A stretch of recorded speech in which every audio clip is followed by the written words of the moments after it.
2012 সালে দেশ যুব সংগঠন যাত্রা শুরু করে এখন পর্যন্ত আমাদের কার্যক্রম প্রায় 14 বছর যাবৎ আমরা সিলেট জেলাতে বিভিন্ন সামাজিক কার্যক্রম পরিচালনা করি। আমরা জানি যে আমরা দেশ যুব সংগঠনের মাধ্যমে বেশিরভাগ আমরা কাজ করি বেকারত্ব নিয়ে।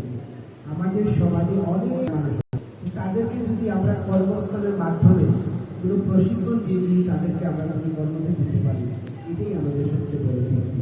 যাই হোক, আসলে এখানে অনেকেই কথা বলেছেন। আজকে এখানে প্রধানমন্ত্রী এবং বিশেষ অতিথি আপনারা যারা অত্যন্ত দূর থেকে যারা আসছেন, সকলের প্রতি আমি কৃতজ্ঞ এবং কৃতজ্ঞতা জানাচ্ছি। আপনারা এত কষ্ট করে এখানে এসেছেন, তো অতিথিদেরও অনেক কৃতজ্ঞতা জানাই। তো আপনারা সবাই একটা কথা বলবো, আমরা এই 2 দিনের কর্মশালা আমরা সবাই উপভোগ করবো এবং একটু শেখার চেষ্টা করবো।